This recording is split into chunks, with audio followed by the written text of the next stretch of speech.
நாம் பெறக்கூடிய என்ன அதிர்வுகள் எப்படி இருக்கின்றதோ நாமும் அப்படியே ஆகின்றோம். அதாவது எல்லா பொருட்களுமே அணுக்களால் ஆனது. ஒவ்வொரு அணுக்களும் ஒருவித அதிர்வுகளை ஏற்படுத்தும். நம்மை சுற்றியுள்ள பொருட்கள், நம்மை சூழ்ந்துள்ள மனிதர்கள், நம்முடைய எண்ணங்கள், நாம் பேசக்கூடிய வார்த்தைகள்னு இவை எல்லாமே ஒருவித அதிர்வுகளை ஏற்படுத்தும். அது பாசிட்டிவ் வைப்ஸா இருக்கும்போது நமக்கு நல்லதே நடக்கும். அதுவே நெகட்டிவ் வைப்ஸா இருந்தா நமக்குள்ளேயும் நெகட்டிவ் எனர்ஜி பரவும். இதை பல்வேறு சோதனைகள் மூலமா அறிவியல் பூர்வமா நிரூபிச்சிருக்காங்க. இந்த மாதிரி அதிர்வுகளை பற்றி ஆராயக்கூடிய துறைக்கு என்ன பேர்? அந்த எக்ஸ்பெரிமெண்ட்ஸ் வீடியோஸ் எல்லாம் யூடியூப்ல இருக்கா? இதை பற்றி எல்லாம் புக் ஜூஸ் வீடியோ நம்பர் 25 சொல்லியிருந்தேன். நீங்க அந்த வீடியோ பார்த்தா தி லா ஆஃப் வைப்ரேஷன் பத்தி இன்னும் தெளிவா உங்களுக்கு புரியும். ரைட், ஓவராலா இந்த புக்ல ஆத்தர் என்ன சொல்றாருன்னா, நம்முடைய எண்ணங்கள் எப்பவுமே உயர்வா இருக்கணும், நாம எப்பவுமே பாசிட்டிவா இருக்கணும், நாம நல்ல அதிர்வுகளை நம்மளை சுற்றி உண்டாக்கணும். இந்த மாதிரி எப்பவுமே ஒரு பாசிட்டிவ் வைப்ஸ், நல்ல அதிர்வுகள் நம்மை சூழ்ந்து இருக்கும்போது நாம லா ஆஃப் அட்ராக்ஷனை பயன்படுத்தினா அது 80% மேல சக்சஸ் ஆக வாய்ப்பு இருக்குன்னு சொல்றாரு. நாம எப்பவுமே பாசிட்டிவா இருக்கணும்னு நம்ம நினைக்கலாம். ஆனா நம்மளை சுற்றி நிறைய நெகட்டிவ் மனிதர்களா இருக்காங்களே, நெகட்டிவான சூழல் தான் நம்மளை சுற்றி எப்பவுமே இருக்கு. இப்படி இருக்கும்போது நாம மட்டும் எப்படி பாசிட்டிவா இருக்க முடியும் நீங்க கேட்கலாம். முயற்சி பண்ணா அது சாத்தியம்தான். இப்போ அதை நான் ஒரு எக்ஸாம்பிளோட சொல்றேன் பாருங்க. இப்போ ஒரு நோய் தொற்று பரவுது, ஒரு மழைக்கால வைரஸ் எல்லாருக்குமே பரவுது. ஆனா நீங்க daily walking, running, yoga, breathing exercise இதெல்லாம் பண்ணி உங்க உடலை ஆரோக்கியமா கட்டுமஸ்தா வச்சிருக்கீங்க. அதோட சரியான உணவு பழக்கங்களை மேற்கொண்டு ஆரோக்கியமான பழங்கள், காய்கறிகள் எல்லாம் சாப்பிட்டு உங்களுக்குள்ள நோய் எதிர்ப்பு சக்தி அதிகமா இருந்துச்சுன்னா, நோய் எதிர்ப்பு சக்தி அதிகமா இருக்கிறதால அந்த நோய் தொற்று உங்களை தாக்காது. தாக்கினாலும் உங்களுக்கு ஒன்றும் செய்யாது. அதே மாதிரிதான் நீங்க எப்பவுமே நல்ல எண்ண அதிர்வுகளோட, பாசிட்டிவ் வைப்ரேஷனோட, பாசிட்டிவ் எனர்ஜியோட, பாசிட்டிவ் தாட்ஸோட கிட்டத்தட்ட 10,000 வாட்ஸ் பாசிட்டிவ் பவர் பிளான்டா ஒரு இடத்துல இருக்கும்போது ஒரு சில 10 வாட்ஸ் 20 வாட்ஸ் நெகட்டிவ் வைப்ரேஷன் உங்களை தாக்கினாலும் உங்களை ஒன்றும் செய்யாது. சோ அப்போ இது மாதிரி நம்மளை சுற்றி எப்பவுமே ஒரு பாசிட்டிவ் ஒளிவட்டத்தை எப்படி உருவாக்குறது, எப்பவுமே ஒரு பாசிட்டிவ் பபுல்ல நாம எப்படி இருக்கிறது, இதற்கு ஆத்தர் நிறைய வழிமுறைகளை இந்த புத்தகத்துல சொல்லியிருக்காருங்க. அதுல ஒரு முக்கியமான 5 பாயிண்ட்ஸ் மட்டும் நாம இப்ப பார்க்கலாம். First point, surround your self with nature.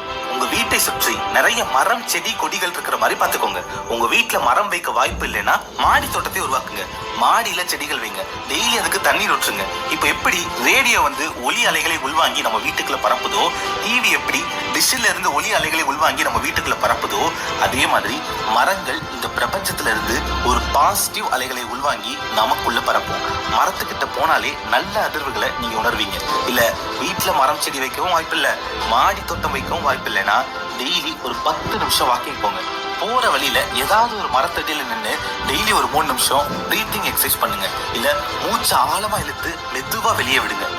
இதே மாதிரி தொடர்ச்சியா ஒரே மரத்தடியில நின்று நீங்க பண்ணீங்க அப்படின்னா, நாளைக்கு நீங்க ஏதாவது டிஸ்டர்ப்டா இருக்கும்போது, இல்ல டிப்ரெஷன்ல இருக்கும்போது அந்த மரத்துக்கிட்ட நீங்க போனாலே பாசிட்டிவா ஃபீல் பண்ணுவீங்கன்னு பல ஆய்வுகள் சொல்லுதுங்க. நம்ம கிட்ட இருக்கக்கூடிய கார்பன் டை ஆக்சைடை உறிஞ்சிக்கிட்டு ஆக்சிஜனை மட்டுமே மரங்கள் தர்றதில்ல, நமக்குள்ள ஒரு பாசிட்டிவ் வைப்ரேஷனையும் மரங்கள் உண்டாக்குது.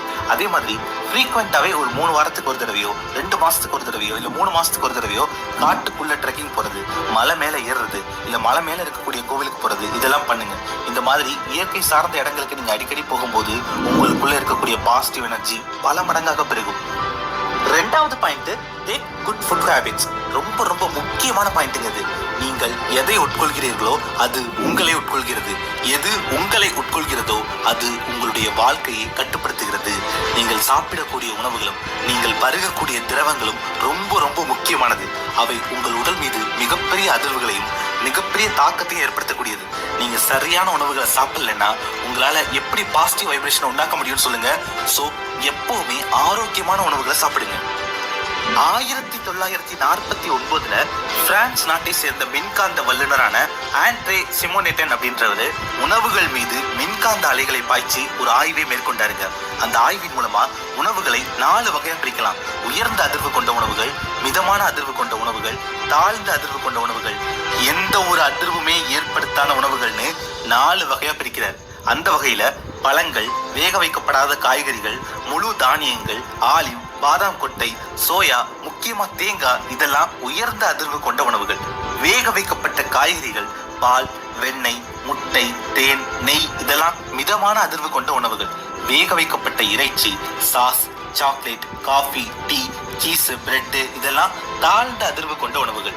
பதப்படுத்தப்பட்ட பொருட்கள், மதுபானங்கள், வெள்ளை சர்க்கரை, மைதால செஞ்ச புரோட்டா, பீஸா இதெல்லாம் எந்த ஒரு அதிர்வுமே இல்லாத உணவுகள். இதையெல்லாம் நாம சாப்பிட்டா வயிறு நிறையுமே தவிர நம்ம உடல்ல இந்த உணவுகள் எந்த ஒரு மாற்றத்தையுமே உண்டாக்காது.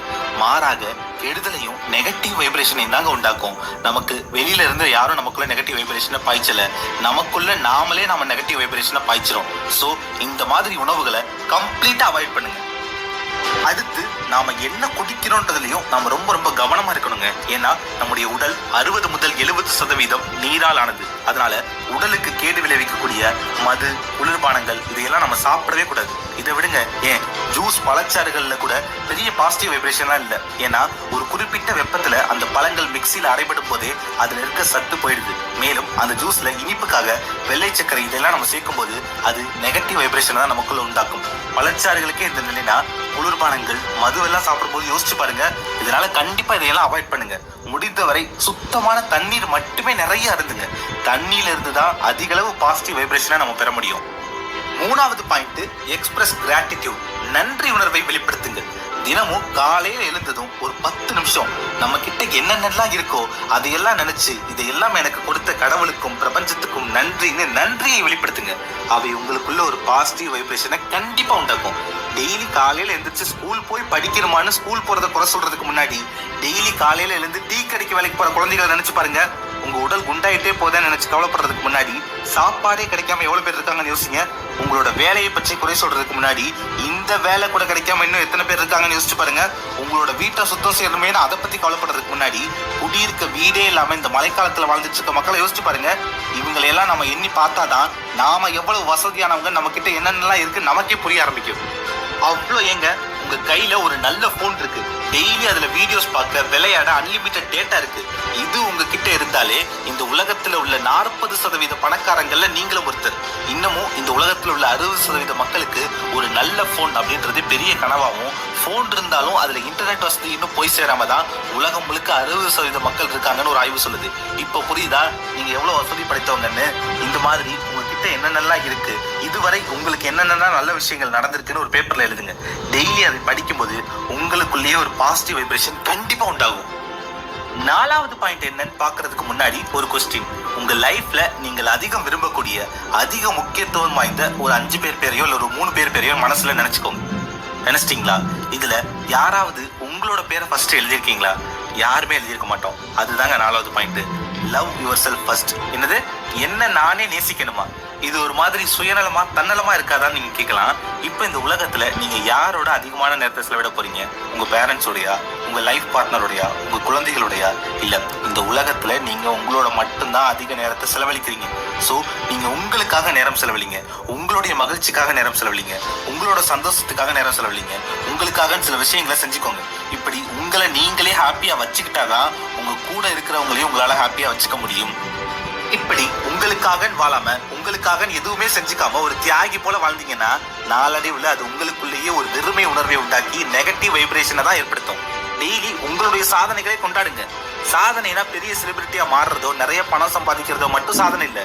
நீங்க எந்த மாதிரியான ஒரு இருட்டான இடத்துல இருந்து இன்னைக்கு இந்த இடத்துக்கு வந்திருக்கீங்கன்னு யோசிச்சு பாருங்க. இப்ப நீங்க இன்னைக்கு இந்த இடத்துல இருக்கிறதே மிகப்பெரிய சாதனை தான். அதை கொண்டாடுங்க. இந்த மாதிரி நீங்க எவ்வளவு சாதிச்சிருக்கீங்க, மற்றவங்களுக்கு எவ்வளவு உதவியா இருந்திருக்கீங்கன்னு உங்களை பத்தி நீங்களே பெருமையா நினைச்சு பாருங்க. அது உங்களுக்குள்ள ஒரு மிகப்பெரிய பாசிட்டிவ் வைப்ரேஷனை கண்டிப்பா உண்டாக்கும். 5வது point, take positive goals. Goals தெரியும், அது என்ன பாசிட்டிவ் கோல்? அதாவது நீங்க ஒரு இலக்கை தீர்மானிப்பீங்க, லா ஆஃப் அட்ராக்ஷன், ஈர்ப்பு விதி மூலமா அதை அடைய கூட செஞ்சிடுவீங்க. ஆனா அதை அடைந்த பிறகும் கூட உங்களுக்குள்ள எந்த மகிழ்ச்சியுமே இருக்காது. ஃபார் எக்ஸாம்பிள், இப்போ உங்க ஃப்ரெண்டு ஒருத்தர் ஒரு 5000 ரூபாய்க்கு ஒரு ஷூ போட்டிருக்காருன்னு வச்சுக்கோங்க. நீங்களும் அதே மாதிரி ஷூ வாங்கணும்னு நினைக்கிறீங்க.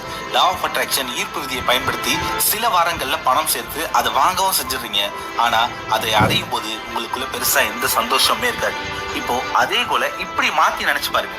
இதே மாதிரி ஒரு நல்ல ஷூவை நானும் வாங்குவேன். அந்த ஷூவை போட்டு நான் ரன்னிங், ஜாகிங்லாம் போகும்போது என்னுடைய உடல் ஆரோக்கியம் பல மடங்கு மேம்படும். அந்த ஷூவை நான் ஒரு நாள் முழுக்க போட்டிருந்தா கூட எந்த ஒரு களைப்புமே தெரியாம ஃப்ரீயா உணர்வேன். நான் அந்த ஷூவை போட்டு ட்ரெக்கிங் போவேன், மலை மேல ஏறுவேன் அப்படின்னு இப்படியெல்லாம் பாசிட்டிவ் கோலா நினைக்கும் போது அந்த கோலை நினைச்சாலே உங்களுக்குள்ள பாசிட்டிவ் வைப்ரேஷன் உண்டாகும். அதை